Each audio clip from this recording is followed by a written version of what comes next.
આજકાલ શું મજા આવે છે, માર્કેટ એકદમ ઉપર છે, ગ્રેન ઓપ્શન લીધા હતા, બધાના પૈસા ડબલ થઈ ગયા.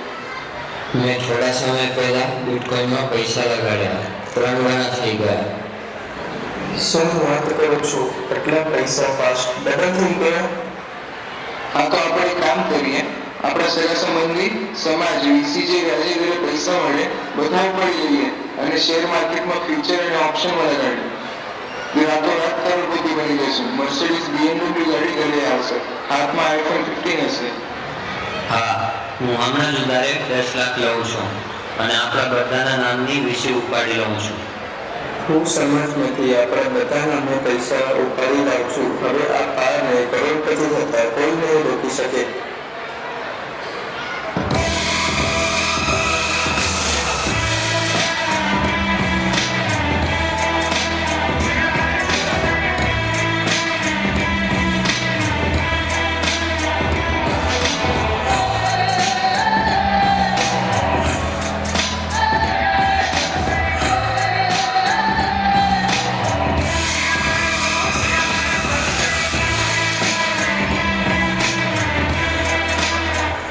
અરે યાર, માર્કેટ પડી ગઈ, બહુ જ નુકસાન થઈ ગયું, બધા પૈસા ડૂબી ગયા.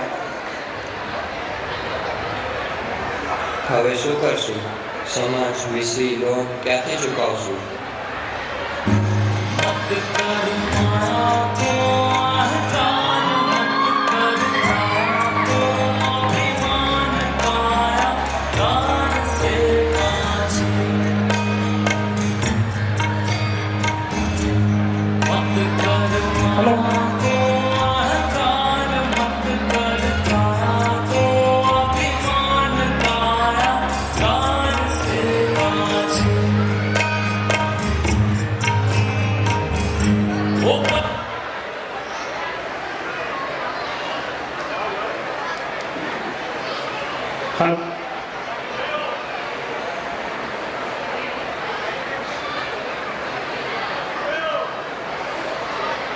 हेलो, आवाज આવે છે મારો?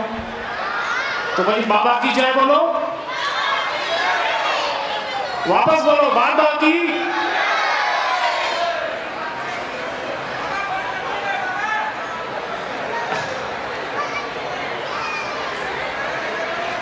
ભક્તજન હીરો લગા.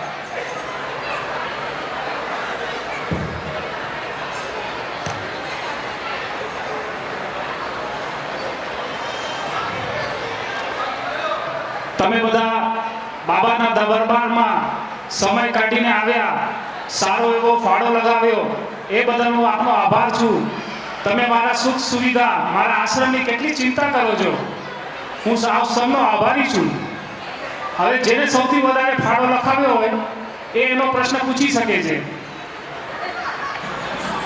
બાબાજી, હું ભણેલો એન્જિનિયર છું. બોલ પ્રિતેશ, બોલ. નોકરી નથી મળતી, હું શું કરું? બાબાજી, બેટા તું છેલ્લે મંદિરમાં ક્યારે ગયો હતો? હું છેલ્લે 5 મહિના પહેલે ગયો હતો. બસ અહીંયાથી તો જ ભગવાનની કૃપા તારા ઉપરથી હટી ગઈ છે. રોજ સવારના મંદિરે જવાનું, ચપ્પલ બારે ઉતારવાના, ભગવાનના પગે લાગવાના, બારે નીકળવાનું, ચપ્પલ પહેરવાના અને ઘરે આવી જવાનું. તને થોડા જ સમયમાં સારી નોકરી આવી જશે. આ બાબાનો તારા ઉપર પૂરેપૂરો આશીર્વાદ છે. બગાડો તાળી. બાબા કી, બાબા કી.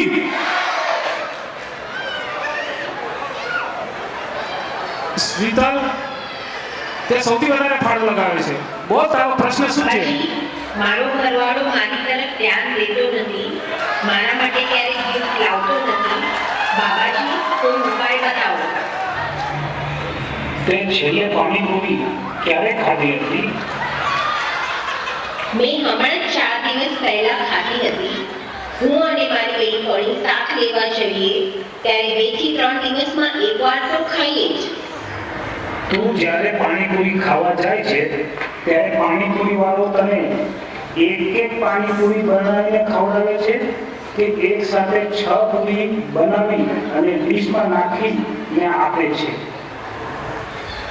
બાબા, એ એક ડીશમાં એક સાથે 6 પાણીપુરી બનાવીને આપે છે. અરે બસ ભગવાનની કૃપા અહીંયાથી જ ફરી જાય છે. હવેથી તારે પાણીપુરી વાળાને સ્પષ્ટ કહેવાનું કે મને એક પાણીપુરી અલગથી બનાવીને દે, અને એમાંય ખાસ કરીને મીઠી લાલ ચટણી વધારે નાખવાની, અને છેલ્લે જ્યારે ફ્રી વાળી પૂરી આપતો હોય તો એમાં મીઠી અને તીખી ચટણી બરાબર નાખવાની. આનાથી તારા ઉપર ફરીથી ભગવાનની કૃપા આવી જશે. તારો ઘરવાળો તારું માનવાનું ચાલુ કરી દેશે. તારા માટે રોજ રોજ ગિફ્ટ લાવી દેશે. બેસી જા બાળક, બેસી જા. બોલો બાબા કી, બોલો બાબા કી. બોલો મનુલાલ, તમારો શું પ્રશ્ન છે? મારા માથામાં વાળ ઉતરી જાય છે, તો હું શું કરું?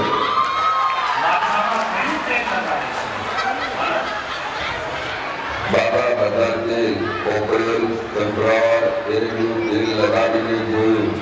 છેલ્લે તો સાઈડથી શેવિંગ ઓઇલ લાવીને લગાવ્યું, તો વાળ નથી ઉગતા. બાબા હવે શું કરું? હા બાબા, લગ્ન થઈ ગયા છે. એના પછી તેઓ વધારે કરવા લાગ્યા છે.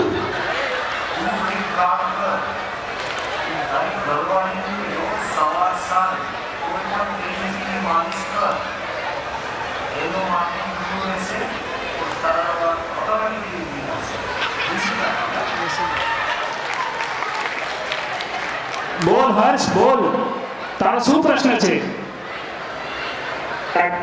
સ્ટાર્ટ. બાબા, મારા સ્કૂલમાં પહેલો નંબર નથી આવતો, શું કરું? તારો પ્રશ્ન સ્કૂલ વિષયનો છે. હા બાબા. અરે બેટા, આનો જવાબ તો મારી પાસે પણ નથી, કેમ કે હું ક્યારે સ્કૂલમાં ગયો જ નથી. તમે સ્કૂલમાં ગયા વગર બાબા કેમ બની ગયા? અરે સ્કૂલમાં નથી ગયો એટલે તો બાબા બની ગયો. અરે આ બાબા તો બિલકુલ બનેલા નથી. અરે આ બાબા તો આપણને શું સલાહ દેશે? હાલો હાલો, જમવા હાલો. બેસી જા. બોલો બાબા કી, બોલો બાબા કી. કોઈ જમવા જતા નથી, હજી નાટક બાકી છે. બોલો બાબા કી, બોલો બાબા કી. શું ચાલી રહ્યું છે?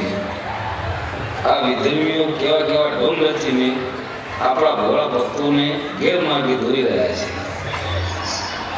હે મુનિવર, ધર્મ અને અધર્મની લડાઈ વર્ષોથી ચાલી રહી છે. જે પરિવાર સચ્ચાઈને ઓળખીને ધર્મના માર્ગ ઉપર ચાલે છે, એમની પેઢી દર પેઢી સુખ, સમૃદ્ધિ અને શાંતિથી રહે છે. અને જે વિધર્મીઓના માર્ગે ચાલે છે, એમનું જીવન વ્યર્થ થઈ જાય છે. આ ધર્મની લડાઈ પહેલાંય ચાલતી અને આગળ પણ ચાલશે. નારાયણ નારાયણ. હે પ્રભુ, આ આપણા નવજવાનો ઝટપટ પૈસા કમાવાના ચક્કરમાં કેમ ફસાઈ જાય છે? નારાયણ નારાયણ. આ નવજવાનોની ઉંમર બહુ નાની છે. પૈસો હોય કે ધંધો હોય, એ અનુભવ અને જાણકારી વગર ક્યારે સફળતા મળતી નથી. અને ઝટપટ પૈસા કમાવાના ચક્કરમાં એ અરજબાજારો થઈ જાય છે. એમને ખરા અર્થમાં એમના પરિવાર અને સમાજની સલાહની જરૂર છે.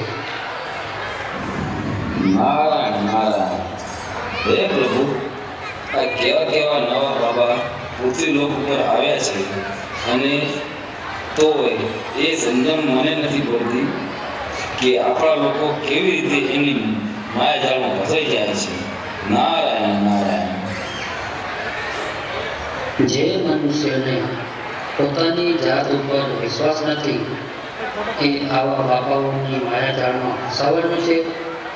સમાજ જો મજબૂત હશે અને સંગઠિત હશે, તો આવા બાબાઓને કોઈ સ્થાન નહીં મળે અને મનુષ્ય બાબાઓની માયાજાળમાં નહીં ફસાય. બોલો લક્ષ્મી નારાયણ ભગવાન